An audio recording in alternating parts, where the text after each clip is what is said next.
Bienvenidas y bienvenidos a esta emisión dedicada al primer grado de secundaria de la asignatura Ciencias y Tecnología, Biología, dentro de la serie Aprende en Casa. Aprovechemos esta etapa no solamente para estudiar desde casa, sino también para vivir nuevas experiencias. Además, esta es una excelente oportunidad para practicar el aprendizaje colaborativo con nuestros familiares, lo que nos permitirá reforzar todo lo que aprendamos día a día y comprobar que para llegar al conocimiento hay muchos caminos. Estamos transitando por uno muy importante desde casa en compañía de nuestras familias. Deberás tener papel y lápiz a la mano para poder registrar algunas notas. Iniciamos con nuestro tema, ¿de dónde viene y a dónde va la energía? Para empezar, nos hemos planteado las siguientes preguntas. ¿Cómo se dan las transformaciones de energía en los ecosistemas? ¿Qué pasa en las cadenas y redes tróficas? ¿Qué podría pasar si se extingue algún ser vivo? Lo vamos a averiguar. Primero, es importante que conozcamos la fuente primaria de la energía en las cadenas alimentarias. Pongan mucha atención en el siguiente video y registren algunas ideas acerca de la diferencia entre cadena alimenticia y red alimenticia como relaciones alimenticias, y de las características y diferencias de cada uno de los ecosistemas en la selva, desierto, el mar y el bosque. En la naturaleza, la mayoría de los organismos se alimentan de otros para sobrevivir. A esta relación de quién se come a quién se le llama cadena alimentaria. Y cuando varias cadenas se combinan, se forma una red alimentaria. Te invito a conocer más sobre las cadenas y las redes alimentarias. Una cadena alimentaria es una representación que muestra una secuencia lineal de organismos, donde se transfiere la energía y los nutrientes cuando un organismo se come a otro. Toda cadena alimentaria está formada por autótrofos y heterótrofos. Los organismos autótrofos, como las plantas o las algas, producen su propio alimento a partir de la energía del sol. ¿Te imaginas? Veamos cómo lo hacen. Durante la fotosíntesis, la energía del sol que llega a las plantas transforma el dióxido de carbono, agua y minerales en azúcares, que son el alimento de la planta, y en oxígeno, que es liberado al aire. Las plantas o productores son la base de todos los ecosistemas del planeta, y la energía que obtienen de la luz sostiene a los demás organismos del ecosistema. Los organismos heterótrofos se alimentan de otros organismos o de sus productos, como los animales y los seres humanos. En las cadenas alimentarias, los heterótrofos también son llamados consumidores y existen diferentes tipos. Los herbívoros que comen plantas, como los escarabajos, los peces y los monos. Los carnívoros que se alimentan de carne, como los caimanes, las víboras y los búhos, y los hongos, bacterias y otros microorganismos que se alimentan de los desechos y que además incorporan los residuos a la tierra. Ahora que ya conoces cómo se forma una cadena alimentaria, acompáñame a ver algunos ejemplos en diferentes ecosistemas. En general, las cadenas alimentarias tienen los mismos elementos, aunque su tamaño y los tipos de organismos que albergan puede variar. Por ejemplo, esta cadena alimentaria se presenta en la selva.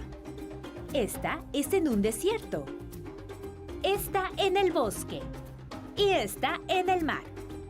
En todo ecosistema coexisten diversas cadenas alimentarias que, como anotamos antes, en conjunto permiten formar amplias redes.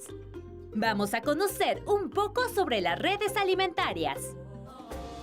La red alimentaria es una forma gráfica de mostrar todas las interacciones asociadas a la alimentación entre los diferentes organismos de un ecosistema. De hecho, las redes se utilizan porque en la vida real, las cadenas alimentarias no son tan sencillas debido a que a veces un organismo puede comer diferentes presas o ser consumido por varios depredadores y participar en distintos niveles, incluso en diferentes cadenas alimentarias. Para que lo comprendamos mejor, veamos el caso de una joven que come una carne con ensalada de lechuga. No es broma. En este caso, el pasto que come la vaca y las plantas de lechuga son autótrofos. La persona que come la lechuga y la vaca que come el pasto son herbívoros. Y cuando la persona come la carne, es un carnívoro. Una forma de representar este ejemplo es con dos cadenas alimentarias. Sin embargo, considerando que el ser humano participa en diferentes niveles y cadenas alimentarias, es más adecuado construir una red alimentaria. Como hemos visto, las cadenas alimentarias muestran de manera lineal cómo se alimentan los organismos, mientras que las redes alimentarias son un conjunto de cadenas alimentarias interconectadas. que expresan las relaciones posibles que se dan entre los organismos de un ecosistema. Ambas están constituidas por organismos productores y diferentes tipos de organismos consumidores. Esta es una red alimentaria de un pastizal. ¿Qué animal herbívoro pondrías en el lugar que está vacío? ¿Te doy una pista? Este animal come pasto y es alimento de zorros y búhos.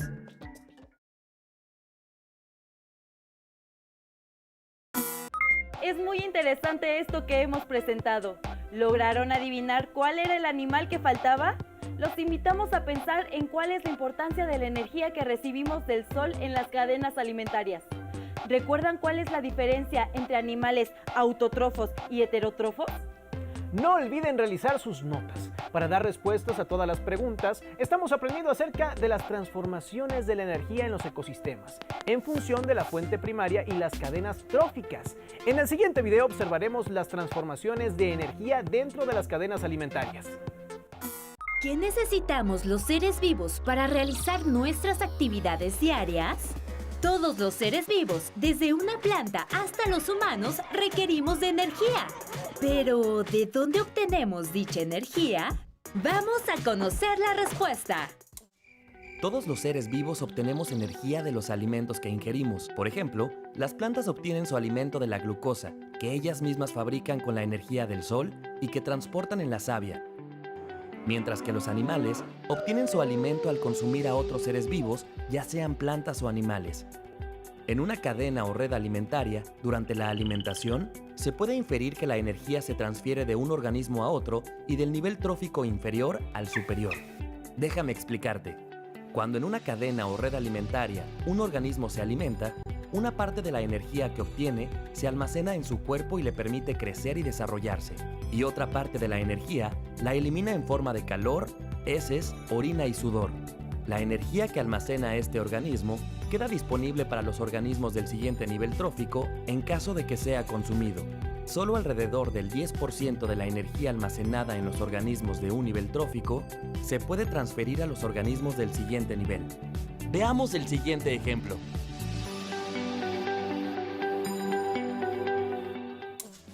Supongamos que un pastizal que mide 1 metro cuadrado almacena 20.000 kilocalorías de energía por año. De esta energía, el 10% estará disponible durante un año para los teporingos o consumidores primarios, que se alimentan de los pastos. El grupo de teporingos o consumidores primarios recibirá y almacenará en sus cuerpos 2.000 kilocalorías de energía por metro cuadrado y por año. De esta energía, el 10% estará disponible para los zorros o consumidores secundarios. Al alimentarse de los teporingos, los zorros o consumidores secundarios obtendrán y almacenarán 200 kilocalorías, pero únicamente aportarán a sus depredadores 20 kilocalorías de energía. Este patrón de transferencia de energía limita la longitud de las cadenas y las redes alimentarias. De tal manera que, después de 5 o 6 niveles tróficos, queda poca energía para mantener a otro grupo de animales en un nivel superior. Por ello, el zorro tiene pocos depredadores y su número es mucho menor que el de los teporingos, y a su vez el número de teporingos es menor que el de pastos. Para recapitular, vale la pena apuntar que los organismos obtenemos la energía que necesitamos a través de la alimentación. En las cadenas y redes alimentarias podemos apreciar cómo se da la transferencia de energía entre los organismos. Se ha identificado que la transferencia de energía a cada uno de los niveles tróficos superiores es del 10%, por lo que las cadenas y redes alimentarias solo tienen entre 5 y 6 niveles. ¿Y tú, qué comes para generar la energía que necesitas?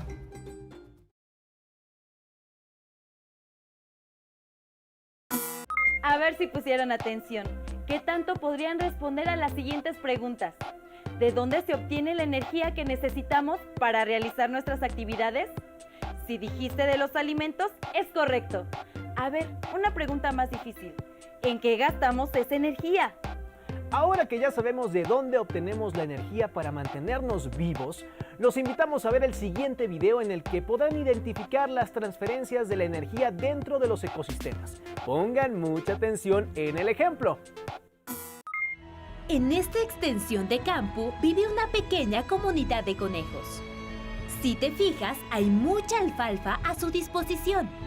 ¿Por qué será que hay más alfalfa que conejos? ¿Por qué será que hay menos zorros que conejos? ¡Vamos a averiguarlo!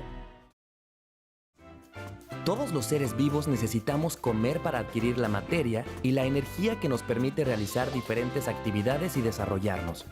Una cadena y una red alimentaria nos muestran cómo es que los organismos obtienen su alimento, es decir, quién se come a quién, y nos ayudan a entender cómo se da el flujo de energía. Veamos un ejemplo. En principio, la energía del sol contribuye a la producción de nutrientes para las plantas o productores. Después, la materia y la energía química se transfieren a los herbívoros. Y finalmente, la materia y la energía pasa a los carnívoros. Para comprender mejor cómo se dan estas relaciones, echemos un vistazo a la pirámide alimentaria. En la pirámide, igual que en la cadena alimentaria, la materia y la energía fluyen en una sola dirección. Es decir, de los productores a los consumidores y descomponedores. Y en ese orden va disminuyendo la cantidad de materia, energía y de individuos. Esto se puede distinguir claramente en una pirámide de energía, donde la energía que un organismo adquiere con el alimento disminuye de un nivel inferior a uno superior. La mayor parte de la energía adquirida se utiliza para realizar procesos como crecer,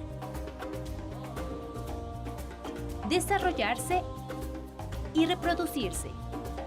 Y una parte menor se pierde en forma de calor cuando el animal se mueve o mientras se transforman los alimentos en su cuerpo. De esta manera, solo el 10% de dicha energía llega al siguiente nivel. La disminución de individuos de un nivel a otro se puede apreciar en una pirámide de números, donde se representa el número de individuos que existen en cada nivel.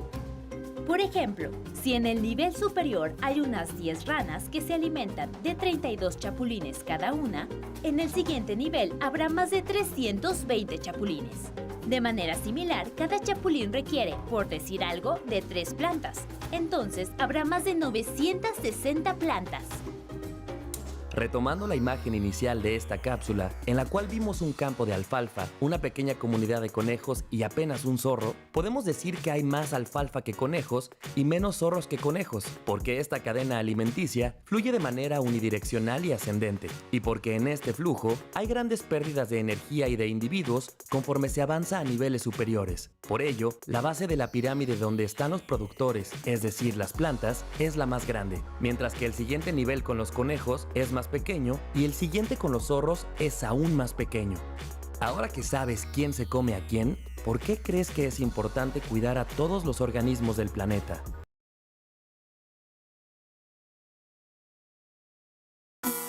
¿Se fijaron en el ejemplo que hicieron sobre los zorros, los conejos y la alfalfa?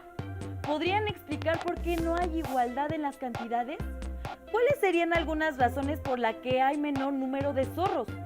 ¿Se dieron cuenta de quiénes conforman la base de la pirámide y por qué es la más grande? Ahora veamos el siguiente video para saber por qué las plantas conforman la base de la vida en el planeta. Todas las plantas, algas y bacterias fotosintéticas, es decir, que procesan la luz solar, conforman la base de la vida en el planeta, porque proporcionan a los demás seres vivos la energía necesaria para desarrollarse. Pero, ¿cómo es que dichos organismos otorgan este regalo de vida? A través de la fotosíntesis. Veamos en qué consiste este proceso. A través de las raíces, las plantas toman minerales y agua del suelo, mismos que suben por el tallo y se distribuyen por las ramas y las hojas. Las hojas de las plantas captan la luz del sol a través de la clorofila, un pigmento que se encuentra en los cloroplastos de las células de las hojas. Asimismo, el dióxido de carbono de la atmósfera entra por los estomas a la hoja. La luz solar rompe las moléculas de agua en hidrógeno y en oxígeno. El oxígeno es liberado al ambiente, mientras que el hidrógeno se combina con el dióxido de carbono para formar la glucosa. La glucosa es el alimento que permite a las plantas crecer y producir ramas, hojas, flores, frutos y semillas. A este proceso se le conoce como fotosíntesis. Para que nos quede más claro, veamos el siguiente experimento. Para realizar este experimento necesitaremos los siguientes materiales: un embudo, un vaso de laboratorio, una planta, agua, un tubo de ensayo, una lámpara y un reloj. Para el procedimiento, colocamos la planta dentro del embudo. Colocamos el embudo boca abajo dentro de un vaso de laboratorio. Introducimos el tubo de ensayo en el tubo del embudo. Vertimos agua en el vaso de laboratorio. Colocamos una lámpara sobre las hojas y esperamos 4 horas. Como podemos ver, después de ese tiempo sale oxígeno. Con la fotosíntesis empieza una cadena de vida que beneficia de diferentes maneras a todos los animales, incluidos los seres humanos. ¿Cómo se relaciona la fotosíntesis con las cadenas y redes alimentarias? Como ya vimos, gracias a la fotosíntesis, las plantas, algas y bacterias fotosintéticas generan el oxígeno que los seres vivos respiramos. Además, producen alimento para sí mismas y para los animales herbívoros, los cuales se alimentan de sus hojas, frutos y semillas. A su vez, los animales carnívoros se alimentan de los herbívoros o de otros carnívoros. Para concluir esta cadena o red alimentaria, cuando los organismos mueren, actúan los descomponedores, es decir, los hongos y las bacterias. Ellos se alimentan de los residuos orgánicos y dejan en el suelo los minerales que servirán para las plantas. Y los seres humanos tenemos la posibilidad de seguir viviendo gracias a todos estos organismos. Gracias a la fotosíntesis, las plantas constituyen la fuente primaria de alimentación y de producción de oxígeno. Así que sin ellas, la vida en el planeta no podría continuar. ¿Qué podrías hacer para cuidar las plantas? ¿Adoptarías algunas?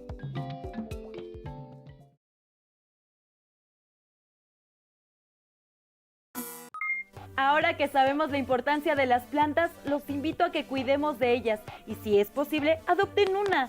Ya observaron que nos dan un regalo muy valioso. ¿Alguna vez se han puesto a pensar en qué pasaría si se extinguiera un animal en algún nivel dentro de la pirámide alimentaria? ¿Por qué es importante cuidar a todos los organismos del planeta? Los invitamos a que realicen las siguientes actividades. La primera es que realicen un cartel en el que promuevan el cuidado de los organismos del planeta. Y la segunda, platiquen con sus familiares sobre la importancia que tiene el mantener el equilibrio en nuestros ecosistemas y el respetar a los seres vivos que habitan en ellos. Redacten las ideas que den respuestas a las preguntas que les hemos presentado y guárdenlas en su carpeta de experiencias. Cuando regresen a clases podrán compartirlas con su profesor. Gracias por su atención. Nos vemos en otra emisión de Aprende en Casa. Y recuerden, este periodo de aislamiento es solo una medida temporal. Tengan paciencia. ¡Hasta luego!